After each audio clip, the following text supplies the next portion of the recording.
All right, friends. Good morning, good morning, good morning. I hope everyone is having a beautiful morning today. Thank you, Andy, for teaching such a lovely, lovely class earlier. My name is Aiden, and I am an educator at the Natural History Museum of Utah.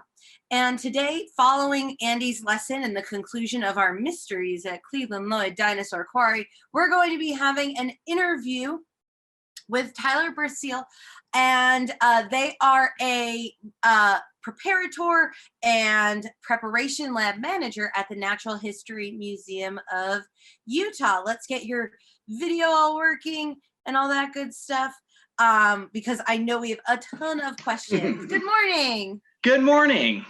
How are you? Pretty good. Excellent, excellent. Let me get some of my questions pulled up because I know there are a ton of them. But first, I guess we should start with a pretty basic question, which is like, what does a preparator do?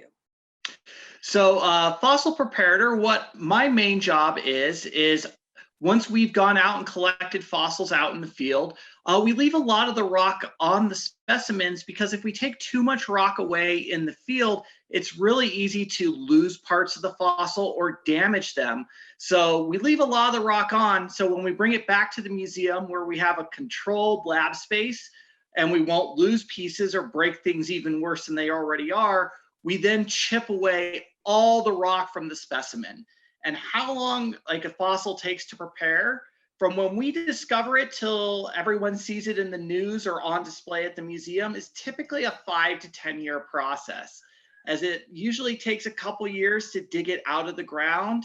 And then depending on how hard the rock is versus how hard the bone is, it can take a year or up to 3 years to prepare all the fossils out of the rocks that we collected, and then another year to research before it then goes on display. Wow, that's a really long time. It sounds like you need to be very patient.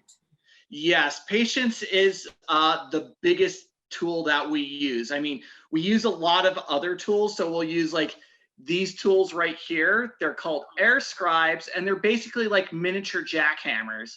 And we'll use these, they run on air to chip the rock away. And then we use a lot of the same tools that you'd see in a dentist's office, like dental picks and brushes, to then slowly, when we're really close to the bone, chip the rock away to expose those bones.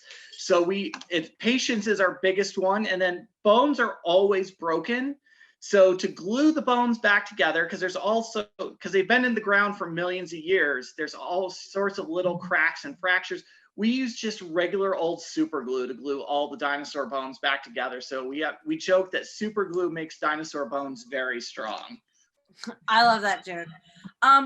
We have a button underneath our video if anybody would like to ask a question about preparing dinosaur bones or the tools we use. I know we have a couple more questions.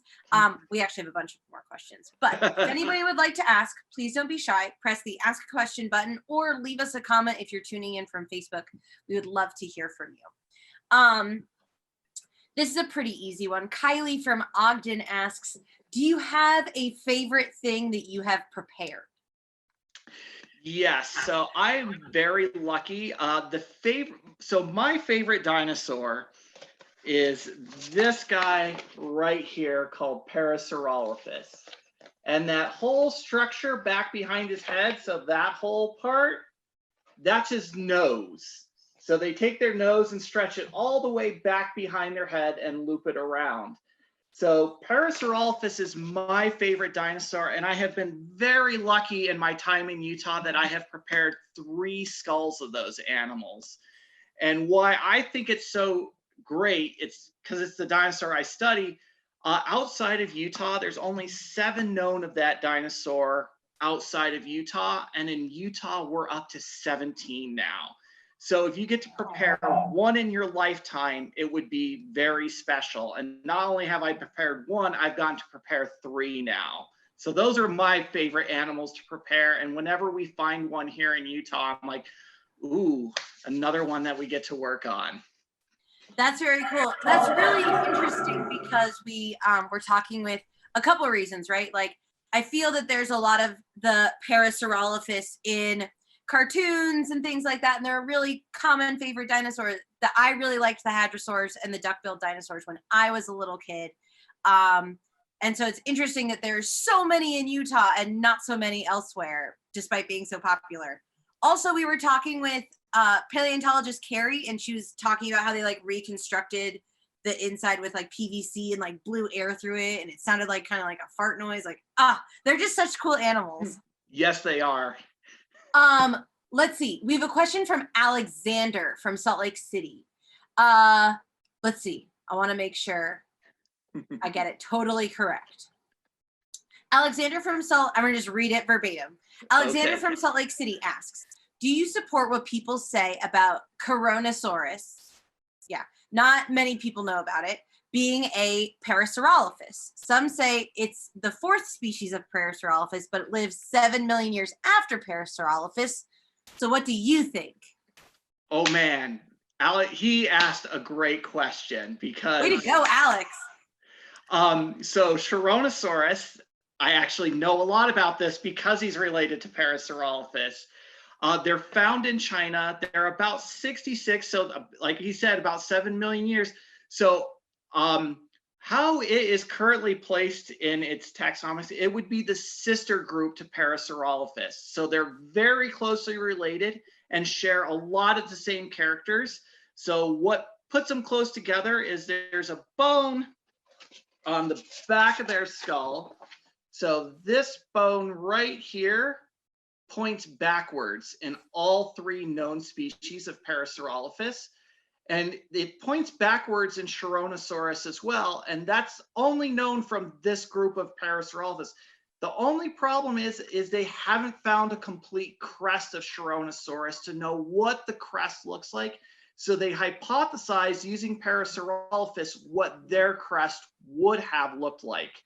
So they, if we get additional information, if we find additional specimens, that can help figure out exactly where in the family tree they relate with Parasaurolophus, but they're very closely related. So they're in the same family. They look very similar. And the one weird thing is he mentioned that they're 7 million years after Parasaurolophus. We still don't have a good answer for that. So there's about a 7 million year break where we have all the Parasaurolophus that we see in North America and Chironosaurus, and we haven't found those fossils in between yet. So it's more paleontologists just looking at the age of rock in between those two time periods. And it's possible that we will find those missing specimens in between to understand how they co-evolved and how they are related to each other. That's very cool. Thank you for that very in-depth answer. And Alex, thank you for your very in-depth question. We have a bunch of like EST kind of questions, like biggest, smallest, rarest. So we're going to get into that. Okay. Ethan from Washington State asks, what is the rarest fossil you have excavated? And also, what about the oldest? The rarest fossil that I have excavated, that would probably be our Tyrannosaur teratophonius. Although I could make an argument for Parasaurolophus that before about 10 years ago, we only had 2 in Utah, and the 15 that we found have been in the last 10 years. But I would say that probably the rarest is teratophonius, as at that time, that was only the 3rd specimen that we knew of at the time when we were collecting it about 2 years ago. Some of the oldest fossils that we have some fossil trilobites at the museum from the Cambrian, which is about like 500 million years old. Our current collections that we specialize in we specialize in the late Cretaceous, about 75 million years ago, and the late Triassic, which is about 210 million years ago. So those are the 2 time periods that we currently focus on. Cool. Let's see. What was the rarest? What was the oldest?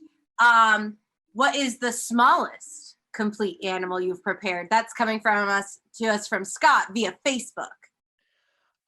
So some of the smallest fossils that we've prepared in the museum, so I'll go for vertebrate fossils, is we have a few fossil amphibians where they're about the size of a quarter. So the whole skeleton, and that includes the head and the skull and the body and everything.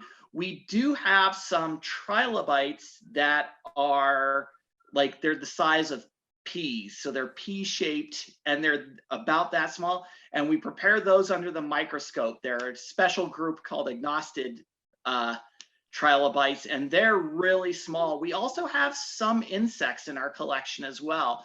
With those, we don't prepare them very much. Usually we split the rock and they're just there because they're almost just films. So if we try to prepare them, we'll end up destroying them. Let's see. There are, biggest. What's the biggest thing that you've prepared? The biggest animal that we've prepared is, I've prepared parts of a sauropod called Dystrophius. So they're the big long neck dinosaurs, and we have several of those here in our museum. So Dystrophius is not the largest, but it's the largest that I have worked on. We do have barosaurs, which are much larger. And then in general, those group, the sauropods, so the big long necks, tend to be the largest dinosaurs that we have. They are very impressive, aren't they? So I want to jump back. Ethan from Washington State has a bunch of questions for us, but I have a personal question, which was, I know that you were saying that we found all these Parasaurolophus here in Utah. Is there like a particular area in Utah? Yes, so we do a lot of work in southern Utah in the Grand Staircase Escalante National Monument, and they just have the age of rocks that are late Cretaceous, so that's the type of rock we'll find these dinosaurs in. And part of the reason is, if you imagine Utah back about 75 million years ago, Utah looked very different. We're on the coast of an inland sea that splits North America into two land masses. And we have basically like a tropical rainforest in Utah. So imagine basically the Amazon tropical rainforest with huge Mississippi-like rivers that are flooding every year and depositing sediment. And because these rivers are flooding every year, the chances for something to be fossilized after it died and gets buried is really high. So that's part of the reason that we have so many here in Utah, where if you look in other places, Parasaurolophus was found, like New Mexico and Montana, they have certain conditions to help fossilization, but they don't have as much going on as southern Utah does to preserve all these fossils. I have been down to that area, and I think it's so cool that there's so many dinosaurs and the habitat is so different from what it once was. I think that that's amazing. Yeah, and again, with like Grand Staircase, we're blessed that every year we tend to find a brand new animal no one's ever seen before. So from there, like the Parasaurolophus that we have from Grand Staircase, as mentioned earlier, like, is Chironosaurus a fourth one? We're not sure, but the Parasaurolophus I'm working on in Grand Staircase looks to be a brand new type of Parasaurolophus. So that will be a fourth one, and then Chironosaurus might be the fifth one, if it depends. Oh, so I'm exciting. So I'm in the process of working and describing and naming that new Parasaurolophus specimen. Ooh, what do you think you're gonna name it? If I really got the choice, I'd call it Parasaurolophus virendus, and virenda is Latin for awesome, so it'd be the awesome crested dinosaur. That would be fitting. But it's up to myself and all my co-authors and colleagues on what we're going to name it when we're done describing it. You have to like pitch it, see what everybody else thinks, like a group project, right? Pretty much. Yeah, friends, if you have a question that you would like to have answered, please go ahead and press the Ask a Question button underneath the video. Or if you're coming from Facebook, go ahead and leave us a question in the comments and we'll do our best to answer it. Let's get in on some of Ethan's questions. Okay. Ethan from Washington State asks, how many unique fossils are categorized? Ooh, that's a good question. So basically how we categorize is we have different scales. So there is the order, so like Animalia versus like plants and fungus and viruses and bacteria.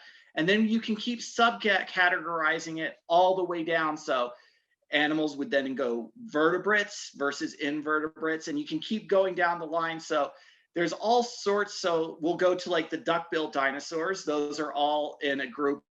They're the ornithischians. So they're the bird hip dinosaurs. And then they're the hadrosaurs, which is that whole group. And then when you start going into families, you have the lambeosaurs and the hadrosaurs proper, and Parasaurolophus is in that lambeosaur. And then lambeosaurs are split up into tribes from there. So you have like the Chorosauridae, the Parasaurolophini, and there's a third one that I'm forgetting at the moment. But they all then, and then you get down to the individual genus and species of all those. So we categorize like through all sorts of different branching, and it can get a little complicated, and you can forget the names sometimes of where in the family tree am I again. So it takes a little bit to go, but that's kind of how we categorize everything. Is we'll start like basically the general, what is it? Is it a vertebrate or invertebrate or a plant? And then we start going finer detail from there all the way down. Cool. Yeah, it sounds pretty. It sounds like a lot of flowchart, this or thating kind of decision making down all the taxonomy, right? Let's see. Ethan also asks, what type of bone is the most common? Skulls, femurs, jaws, teeth? So it seems it depends on where we're working. So like in Grand Staircase, the most common bones tend to be vertebrae, so our backbones, ribs, and then limb bones. So in general, finding skulls of dinosaurs or other fossils is actually relatively rare. And it's very rare to find actually like a whole complete animal. So if you find an animal that's over 50% complete, like that's a really good specimen and you've had a good day. So many animals are known off incomplete specimens, and we only have parts. And so that's where identifying each individual part really well and describing them and using characters that we find on those bones to put them into certain families. Then we can kind of, if we find a second one that tends to be more complete, we can go, oh, this is the same as this animal that we found 20 years ago based on these group of characteristics on the leg bone. Now we have the skull, so we know what the skull looks like. But usually I tend to refer, it's like if you've ever seen a cow skeleton or an animal skeleton in the wild, you tend to find the back half of the animal more often than the front half, because the front half is easier for predators and scavengers to carry chunks off than like the back end of the animal. It's kind of the same way with dinosaurs and fossils too. So we tend to find the back end of them more often than the front end. Oh, interesting. So you mentioned, you were talking again about Grand Staircase Escalante, and Scott from via Facebook asks, can the public go to see the digs at Grand Staircase?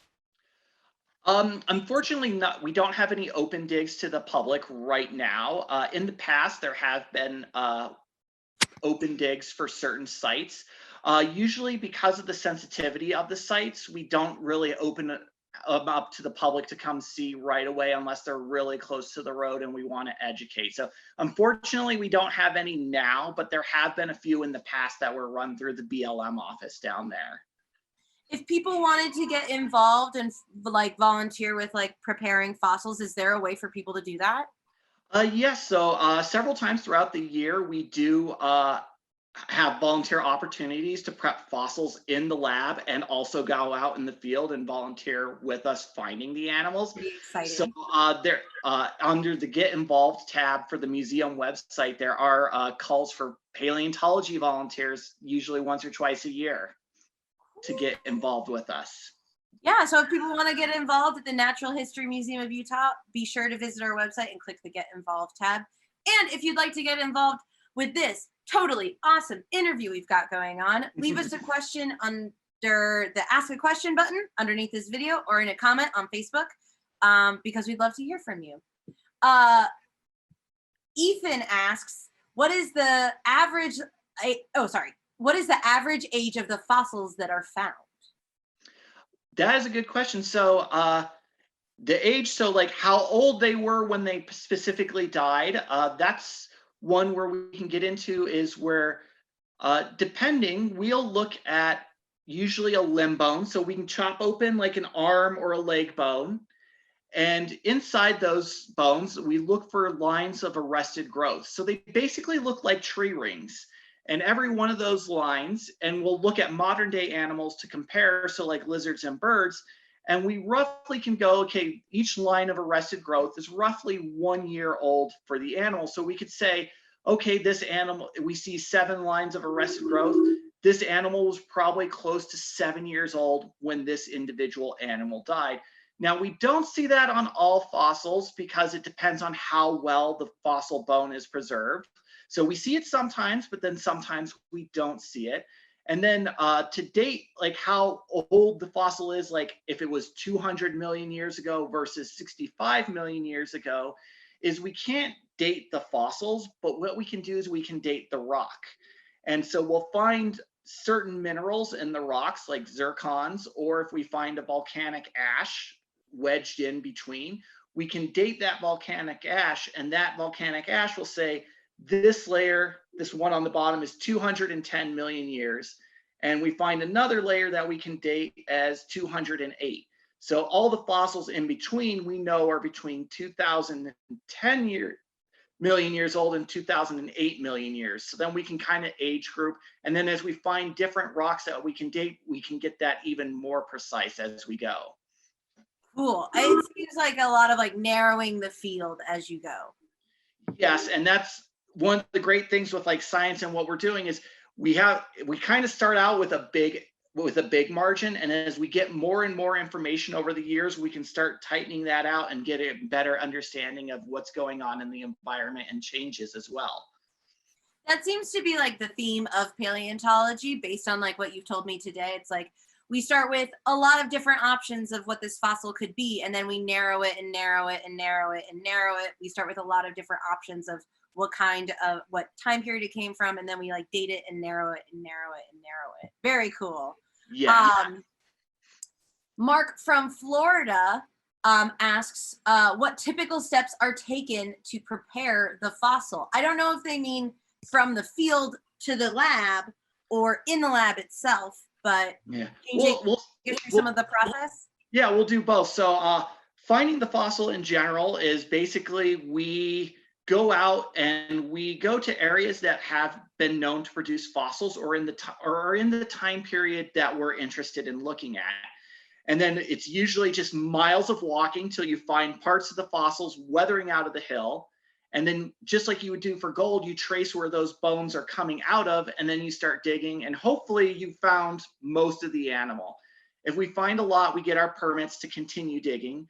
Once we've dug and exposed enough of the bones, we'll then put a layer of wet paper towels down, and then we coat it in plaster and burlap to protect the fossils so we can bring them back to the museum. And then depending on how big and how heavy the specimen is, kind of determines how we get it back to the museum. So if it's less than 200 or 300 pounds, we'll put it on a stretcher board, and we'll get 8 people around that stretcher board and carry it all the way back to the truck.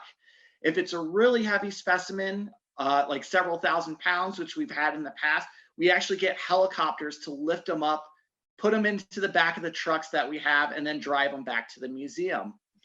Once we get back to the museum, we'll use saws and we'll cut that plaster off so we have access to the bones. And then we, like I said, we use all of our small little tools to slowly chip the rock away and then pull the bones out individually. And as we're pulling the bones out, we will map those bones so that we can put everything back together, and we've stored the context of how the bones are arranged, because sometimes we'll find dinosaurs that had broken bones where they have heel marks on them or something along those lines. So like he broke his arm in real life and then it healed, and you'll see a little mark. So we want to record all that sort of information that we find.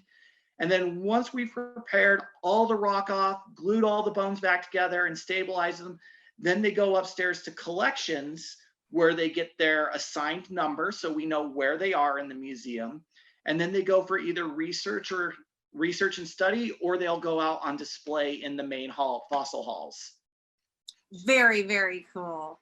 I guess that means also like, because you find bones all scattered around, the beginning part of Jurassic Park where they like find a whole dinosaur perfectly laid out, like maybe inaccurate.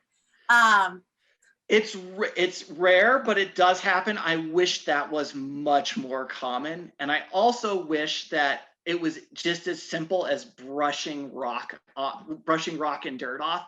A Oh, lot that's of true.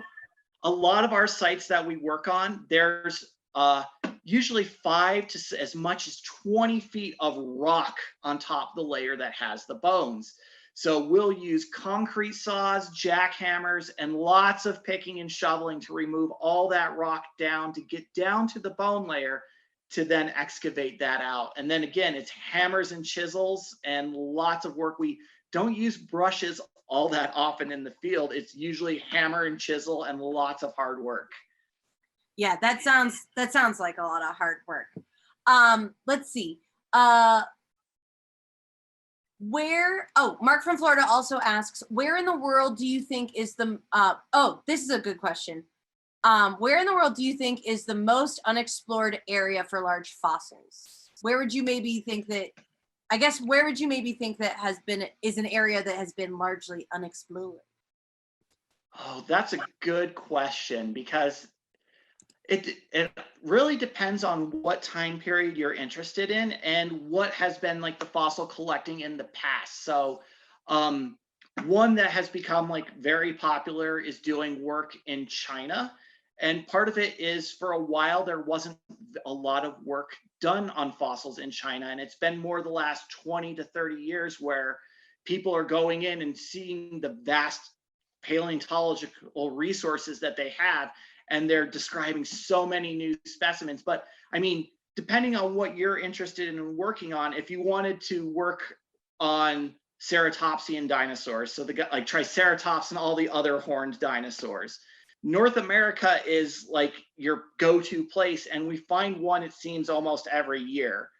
So it just kind of, it depends where you want to go. Like our curator, Dr. Randy Ermis, he works on dinosaur origins, and he's doing a lot of work in Argentina and South America right now, as that is a new area that they're finding all these new little weird dinosaurs at the start of the dinosaurs that no one's really looked at before. So it kind of just depends on what you want to work on and what the history has been, because every continent or every country has some kind of fossil, and to the researcher, no one's been there, depending on what they want to work. I have heard through the grapevine and know a little bit about a really remote location called the Antarctic, and I've heard that there's also excavations for fossils in the Arctic, or Antarctic rather. Yes, there are. So there is a dinosaur called Cryolophosaurus, which is a meat-eating dinosaur that is found exclusively in Antarctica. They found evidence of fossil forests that once used to be in Antarctica. So again, doing more work there. Part of the thing is the limited field seasons they have. They only get a handful of weeks to actually work there and putting up expeditions. So Antarctica, again, is a great area to find all sorts of cool new things that we've never seen before, just because of its remoteness. It sounds like there's fossils just about everywhere if you're good at observing and good at looking. Pretty much. Yeah, it sounds like there's a lot to explore out there under our feet. Let's see. Oh,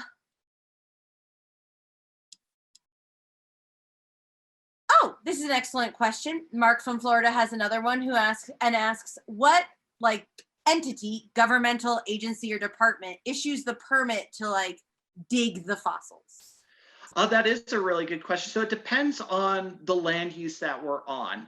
So if we are on Bureau of Land Management land, the BLM would be the ones to issue the permit for there. If we were on like the National Park Service, so like say we were digging in Zion National Park, it would be through the National Park Service would issue that permit.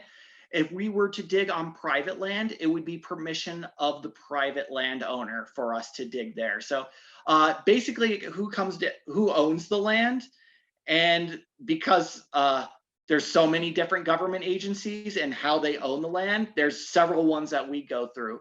The ones that we go through the most are the BLM and then the state of Utah. Cool. Let's see. We are just out of time. Oh, of course. I know, apart from Parasaurolophus, what is your favorite dinosaur in the collection? It's a toughie. It's a toughie. There's a lot to pick from.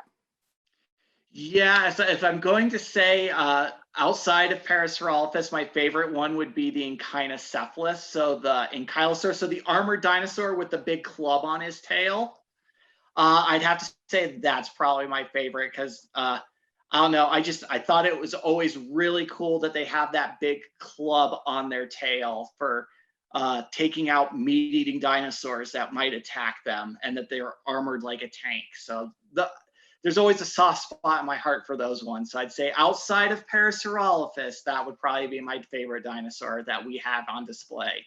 Carrie was telling us about the other day about how they're totally armored and even had like kind of like armor on their eyelids and stuff like that. Like that's just so cool. There's so many, it's so interesting to see adaptations that worked back then and adaptations that we still see animals using today, using things like Parasaurolophus's like trumpety nose thing and using like armor like a turtle might do or something like that. It's all just so cool.